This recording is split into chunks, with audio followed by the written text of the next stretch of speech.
أعوذ بالله من الشیطان الرجیم بسم الله الرحمن الرحیم. نن موږ او تاسو د عمومي زراعت د مضمون 5م درس ته راځو، یعنې د انلاین درسونو 2م درس او د عمومي زراعت د حضوري ټولو درسونو مجموعي 5م درس کیږي. موږ تاسو به نن په نباتاتو کې د اساسي منرالونو وظیفې او د کموالي نښې وایو، چې له هغو څخه یې اول نایتروجن دی.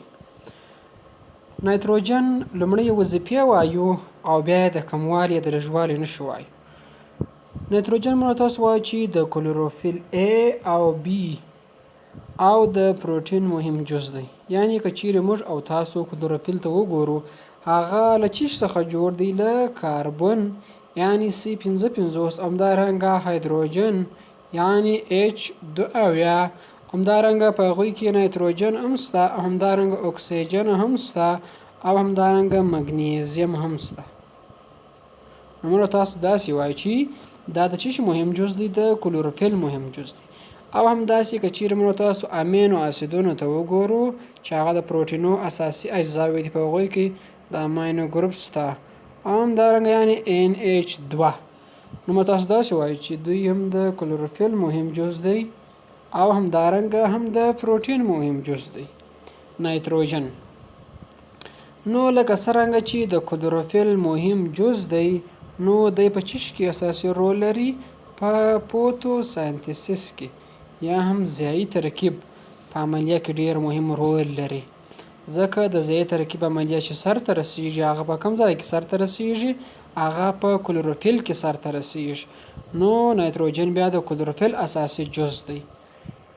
ضیایي ترکیب عملیه یعنی چې په هغه عملیه کې چې د اوبو او همدارنګه کاربن ډای اکساید سره یوځای کیږي او دوی چې جوړوي، دوی ګلوکوز جوړوي، یعنې C5H12 او O6 جوړوي ګلوکوز.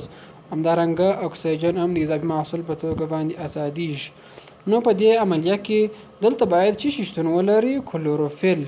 یعنی دلته کلوروفیل هم یو باید، همدارنګه د لمر وړانګې دا هم مهمې دي چې باید دلته شتون ولري. نو ځکه موږ تاسو وایو چې د کلوروفیل مهم جز دی او د ضیایي ترکیب په عملیه کښې مهم رول لري. د لږوالي نښې چیرې دي؟ که چیرې مثلا په یو نبات کې نایتروجن کمیږي، کومې نښې به پکښې وي؟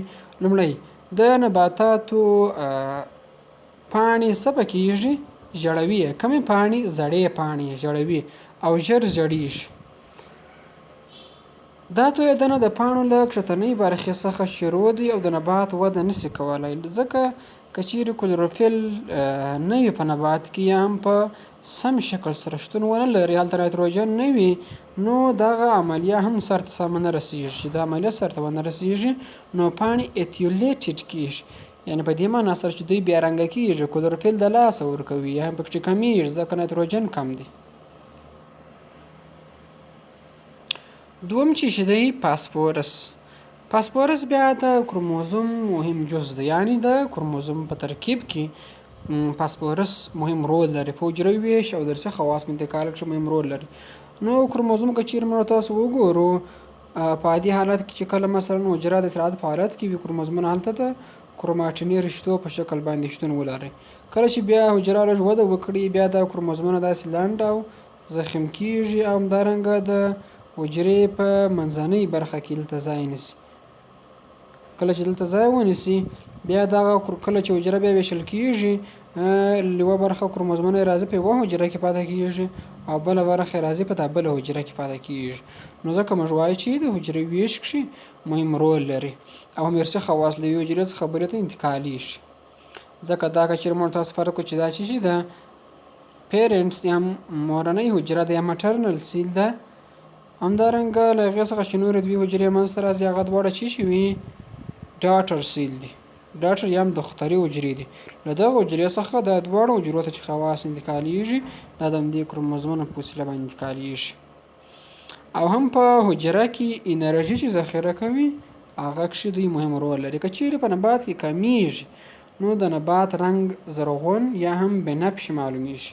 تیز زرغون چې کله معلومیږي، موږ تاسو داسې وایو چې په نبات کې فاسفورس کم شوی دی.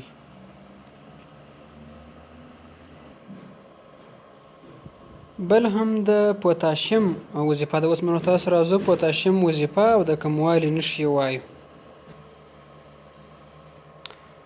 پوتاشیم د نباتاتو د ناروغیو په وړاندې مقاومت وربخښي، یعنې د هغې د مدافعي سیستم قوي کوي. ولې؟ ځکه د فاسفورس او نایتروجن په جذبولو کښې مهمه رول لري، ونډه اخلي.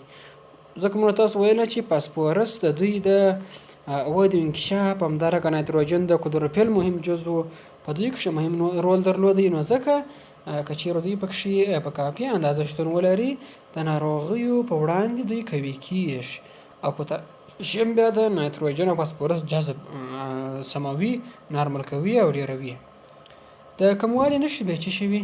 د نباتي پاڼو په څوکو کې نسواري داغونه پیدا کېږي، دلته په شکل کې معلومیږي. تر څو پاڼه د منځه ولاړه سي او نبات ته پخېدو در مخه ومري. نه پرېږدي چې په نبات پوخ سي، میوې وکړي، هغه ورسېږي، بلکې نبات له منځه ځي. همدارنګه بل د کلسیم دی.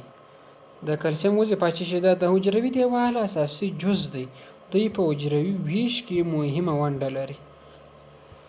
په حجري دیوال کې چې کله د موادو تبادله صورت نیسي د حجراو ترمنځ، هلته کلسیم ځای لري چې تر څو دغه سیګنالونه انتقال کړي. او که چیرې په نبات کې کلسیم کمیږي، ریښه نمو نسي کولی او په ځوانو پاڼو کې سپین ټکي پیدا کېږي. لکه څنګه چې ریښه د ټولو منرالونو، اوبو د جذب دنده په غاړه لري، نو که چیرې ریښه وده ونه کړي، په نبات ژوند ناشونی دی او هغه وده نسي کولی. همدارنګه د مګنیزیم وظیفه د کلوروفیل جز دی او د انزایمونو فعالیتونه ډېروي. موږ تاسو مخکې وویل چې کلوروفیل له څه څخه جوړ شوی دی؟ له کاربن، همدارنګه هایدروجن، همدارنګه نایتروجن، اکسیجن او همدارنګه د دوی په منځ کې چې دی مګنیزیم دی. مګنیزیم یعنې د وینې د هیموګلوبین په خلاف باندې چې هلته څه شي دي؟ اوسپنه ده په منځ کې د هیموګلوبین، بلکې د دوی په منځ کې څه شي دي؟ همدغه مګنیزیم شتون لري په کلوروفیل کې. او د انزایمونو فعالیتونه د دوی په وسیله باندې ډېرېږي، ځکه ډېر یو شمېر انزایمونه د مګنیزیم په شتون کې فعالېږي. که چېرې په نبات کې کمیږي، نبات خپل کلوروفیل د لاسه ورکوي، چې په نتیجه کې رنګ هم د لاسه ورکوي او د پاڼو رګونه له منځه ځي. همدارنګه بل د سلفر وظیفه ده. سلفر د بي کورنۍ د ویټامینونو فعالیتونه ډېروي. د بي کورنۍ ویټامینونه لکه ویټامین بي 1، ویټامین بي 2، ویټامین بي 6، ویټامین بي 12، دا ټول ویټامینونه همدارنګه د کمښت نښې د نایتروجن و کمښت ته ورته وي. مګر حرکت یې په نباتاتو کې لږ دی. ځوانې پاڼې سرې معلومیږي او له منځه نه ځي، ځکه دوی حرکت کم دی. د اوسپنې وظیفه. د اوسپنې وظیفه د کلوروفیل په جوړولو کې، همدارنګه د میتابولیزم او فعالیتونو کښې مهم رول لري. او که چیرې په نبات کې کمیږي، شپېږي، نو په ځوانو پاڼو کې ژور کلورس صورت نیسي، یعنې هلته نبات خپل رنګ د لاسه ورکوي، بلکې په غیر نارمل شکل باندې معلومیږي او د پاڼو رنګونه سپین یا تیز شنه وي. کلورس موږ تاسو چې ډېر شین وي. د نبات پاڼې ټکی ټکی او کلوروفیل یې تجزیه کېږي، نو ځکه خود ټکی ټکی معلومیږي. همدارنګه بل د منګانیز ته موږ تاسو راځو. منګانیز د نباتاتو په تنفس کې مهمه ونډه لري او د ضایع ترکیب عملیات چټکوي، یعنې تنفس او ضایع ترکیب چې یو د بل خلاف دي. په تنفس کې کاربن ډای اکساید او همدارنګه اوبه لاسته راځي، خو په ضایع ترکیب کې بیا د دې خلاف ګلوکوز له کاربن ډای اکساید او اوبو څخه لاسته راځي. او د تنفس په وخت کې د ګلوکوز موجوده انرژي ازادیږي او په ضایع ترکیب کې بیا دا انرژي جوړیږي. که چیرې په نبات کې دا کمیږي منګانیز، د نبات پاڼې ټکي ټکي او کلوروفیل تجزیه او ګونځې کېږي. ځکه دلته د ځای ترکیب او تنفس چې ډېرې مهمې عملیې دي ژوند ورباندې پایښت لري د نباتاتو هغه فعالیت یې کمیږي.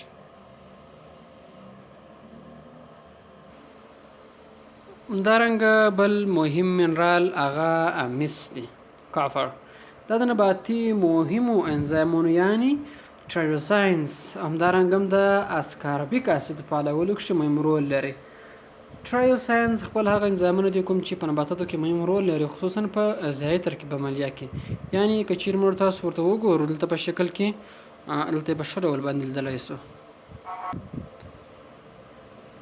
یعنې دلته موږ تاسو د کاربونیک انهایډریز د هغې فعالیت ګورو چې په هغې کې کاربن ډای اکساید جمع اوبه سره یو ځای کېږي او هغه په څه شي باندې بدلوي؟ دی رااخلي یې په کاربونیک اسید باندې د کاربونیک انهایډریز په وسیله باندې دا بدلیږي. له هغې څخه وروسته همدغه کاربونیک اسید رااخیستل کېږي په بای کاربونیټ باندې او پروټون هم ازادېږي، دې په وسیله باندې بدلیږي. او همدارنګه اسکاربیک اسید د ویټامین سي بل نوم دی چې د دې فعالیت کې مهم رول لري. که چیرې مربات کې کمیږي د نبات تخمونه نه شنه کېږي او د پاڼو د اطرافو کې د کموالي نښې لیدل کېږي.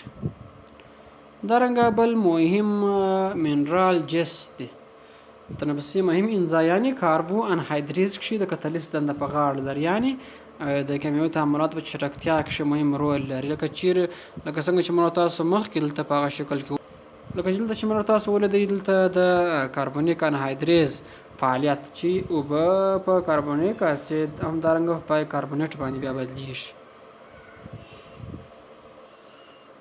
نو له پاملرنې مو یوه نړۍ مننه. که چېرته کوم پوښتنه لرئ کولی شئ چې راته پرېږدئ.